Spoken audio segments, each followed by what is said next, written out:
എല്ലാവരും chilli chicken കഴിച്ചല്ലേ എന്നാൽ നമുക്കിന്ന് സോയാ ചില്ലി ഉണ്ടാക്കിയാലോ. നിങ്ങളുടെ വെജിറ്റേറിയൻ ആയ ഫ്രണ്ട്സിന് സെൻഡ് ചെയ്യാൻ മറക്കട്ടാട്ടോ. അപ്പം ഇതെങ്ങനെ ഉണ്ടാക്കാൻ നോക്കിയാലോ. ആദ്യം തന്നെ നമുക്ക് ആവശ്യത്തിനുള്ള സോയ ഒന്ന് പുഴുങ്ങിയെടുക്കണം. ഇതിങ്ങനെ പീഞ്ഞ് കഴിഞ്ഞാൽ അതിന് അത്രയും വെള്ളം കിട്ടും. എത്ര വെള്ളം കിട്ടിയാൽ ഞാൻ കാണിച്ചു തരാം. അത് അത്രയും വെള്ളം ഉണ്ടാവും. എന്നിട്ട് അത് ഡ്രൈ ആക്കിയിട്ട് മാറ്റി വെക്കുക.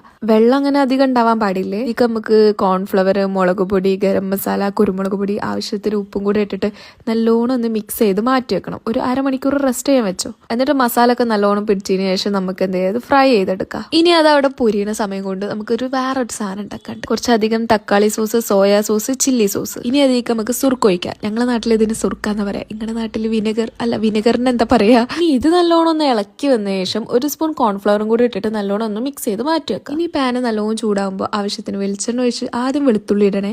ഞാനത് ഉള്ളിയിട്ട് പിന്നെ വെളുത്തുള്ളി, പച്ചമുളക്, ക്യാപ്സിക്കം, തക്കാളി ചേർക്കുമ്പോൾ അതിന്റെ ഉള്ളിലത്തെ ആ ഒരു പൾപ്പ് കളഞ്ഞിട്ട് തക്കാളി മാത്രമാക്കിയിട്ട് വേണം കേട്ടോ ചേർക്കാൻ. ബട്ടർ ഓപ്ഷണൽ ആട്ടോ, നിങ്ങൾക്ക് ഓയിൽ വേണേലും യൂസ് ചെയ്യാം. അങ്ങനെ ഏകദേശം വയന്ന് തോന്നുമ്പോൾ നമുക്ക് മാറ്റി വെച്ചിട്ടുള്ള സോസ് ഉണ്ടല്ലോ അതും കൂടെ ഒഴിച്ചിട്ട് നല്ലോണം ഒന്ന് മിക്സ് ചെയ്തെടുക്കാം. സോയാബി ചേർക്കുമ്പോൾ സോയാബി നല്ലോണം ഫ്രൈ ചെയ്തിട്ടുണ്ടാവണേ. സോയാബി ഇട്ടതിന് ശേഷം ഒരു ഗ്ലാസ് വെള്ളം ഒഴിച്ചിട്ട് അതൊന്ന് വറ്റിച്ചെടുത്തിട്ട് മാത്രം ചില്ലി ഫ്ലേക്സും മല്ലിച്ചപ്പും ഇട്ടിട്ട് ഒന്ന് ഇളക്കി കഴിഞ്ഞാൽ നമ്മുടെ സംഭവം സെറ്റായി.